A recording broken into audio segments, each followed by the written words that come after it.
नमस्कार আমার নাম ডক্টর দীপজয়া সেন। আজকে যে ইম্পর্টেন্ট টপিকটা আছে সেটা হচ্ছে উইকনেস প্লাস এনিমিয়া, মানে দুর্বলতার শরীরে দুর্বলতার সঙ্গে রক্ত কম থাকার পরে যে সিমটম দেয় সেটা নিয়ে আলোচনা করব। উইকনেস বলতে আমরা বুঝি শরীরে দুর্বলতা, ক্লান্ত ভাব, যার জন্য আমরা মনে হবে যেমন দাঁড়াতে গেলে পড়ে যাচ্ছি, কোনো কিছু ধরতে চাইলে মনে হবে হাত থেকে পড়ে যাচ্ছে, এইসব দুর্বলতার জন্য হয়। আর এনিমিয়া হচ্ছে এটা একটা মেডিকেল টার্ম, এর মানে শরীরে রক্ত কম থাকলে যেসব সিমটম হয়ে থাকে এটাকে এনিমিয়া বলে। তো এনিমিয়া হলে শরীরে রক্ত কম থাকলে তো স্বাভাবিক শরীরে দুর্বলতা হবেই। তো এনিমিয়া যে হয়েছে আপনার, সেটা আপনি ঘরে বসে কী করে বুঝতে পারবেন? মানে শরীরে যে রক্ত কম আছে সেটা আপনি ঘরে বসে কী করে বুঝতে পারবেন? দুর্বলতা অনেক কারণেই হয়ে থাকে, তো সেটা বোঝার কয়েকটা ট্রিপস আমি বলে দিচ্ছি। একটা হচ্ছে আমাদের যে চোখের এই যে নিচের অংশটা, এটা আমরা স্বাভাবিকভাবে আমরা জানি কি যেটা একটু হালকা পিঙ্ক, হালকা গোলাপি রঙের থাকে। যখন এই ভিতরের ভাবটা যখন সাদাটে হয়ে যাবে, মুখটা ফ্যাকাশে হয়ে যাবে, তখন মনে করবেন শরীরে রক্ত কম আছে।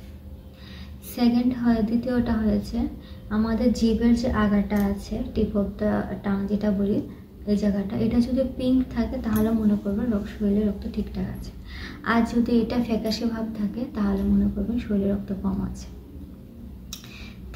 তৃতীয় যেটা, এটা হয়েছে আমাদের নেলস, আমাদের নখটা সবসময় ন্যাচারালিভাবে প্রাকৃতিকভাবে এটা হালকা গোলাপি ভাব থাকে।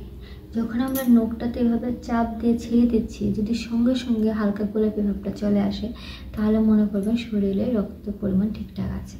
আর যদি চাপ দিয়ে সঙ্গে সঙ্গে ছেড়ে দেওয়ার পরে যদি এই গোলাপি ভাবটা আসতে কিছুটা টাইম নেয়, তখন মনে করবেন শরীরে রক্তের পরিমাণ কম আছে। আরেকটা টিপস আছে, 4 নম্বর টিপ যেটা, সেটা হচ্ছে আমাদের ফিঙ্গারে আঙ্গুলের চাপ দিলে এই জায়গাটা গোলাপি হয়ে থাকে। যখন ছেড়ে দেব তখন দেখবেন সঙ্গে সঙ্গে, মানে এভাবে টিপ দিয়ে যখন ছেড়ে দেব, যে অংশটা আমরা চাপ দিয়েছি তো সেই অংশটা সাদাটে ভাব হয়। ওই সাদাটে ভাবটা যদি সঙ্গে সঙ্গে হালকা গোলাপি রঙের যদি এটা ফিল হয়ে যায়, পূর্ণ হয়ে যায়, তাহলে মনে করবেন শরীরে রক্তের পরিমাণ ঠিক আছে। আর যদি সাদাটে ভাবটা যেতে একটু কয়েক সেকেন্ড টাইম লাগে তাহলে মনে করবেন শরীরে রক্তের পরিমাণ কম আছে।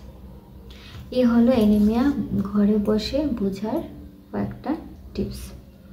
তো উইকনেস প্লাস এনিমিয়া, এই দুটা খুব মারাত্মক সিমটম। এই দুটা সমস্যা যদি শরীরে একই সঙ্গে থাকে তাহলে কি বেস্ট রেমেডি দিলে এটা ঠিক হবে? তো আমার পার্সোনাল এক্সপিরিয়েন্সে আমি যে মেডিসিনটা শেয়ার করব, এটা হোমিওপ্যাথিক বেস্ট রেমেডি এই দুটারই জন্য। তো এই দুটা সমস্যার একটাই মেডিসিন, সেটা হচ্ছে অ্যাসিডাম ফসফরিকা। তো অ্যাসিডাম ফসফরিকা 1 mg পটেন্সি দিনে 3 বার 3টা করে ড্রপ, সকালে খালি পেটে, দুপুরে খাওয়ার আগে, রাতে খাওয়ার আগে, 3 বার 3টা করে ড্রপ ডাইরেক্টলি জিভে দিয়ে খেতে হবে। 15 দিন কন্টিনিউ করুন। এরপর আপনাদের যে শরীরটা যে কতটা ভালো হচ্ছে, কতটা ইমপ্রুভমেন্ট হচ্ছে, সেটা আপনারা নিজেরাই রিয়েলাইজ করতে পারবেন, নিজেরাই বুঝতে পারবেন। যখন দেখবেন যে ভালো লাগছে তখন নেক্সট 15 দিন এটা কন্টিনিউ করতে পারেন, কোনো অসুবিধা নেই। আপনারা এই মেডিসিনটা লোকাল কোনো হোমিওপ্যাথি দোকান থেকেও কিনতে পারেন। আবার আমার ভিডিওর নিচে এটা এই মেডিসিনটার লিঙ্ক দেওয়া আছে, আপনারা সেখান থেকেও অনলাইনে মেডিসিনটা নিতে পারেন। আর আমার এই ভিডিওটা যদি আপনার ভালো লেগে থাকে, আশা করি অনেকটা হেল্পফুল হবে। ভিডিওটা আপনাদের ফ্রেন্ডস ফ্যামিলির কাছে এটা শেয়ার করে দেবেন, যারা এই সমস্যায় ভুগছে ওদের যথেষ্ট হেল্প হবে। আর অবশ্যই আমার চ্যানেলটা সাবস্ক্রাইব করবেন আর ভিডিওটা লাইক করবেন। Thank you.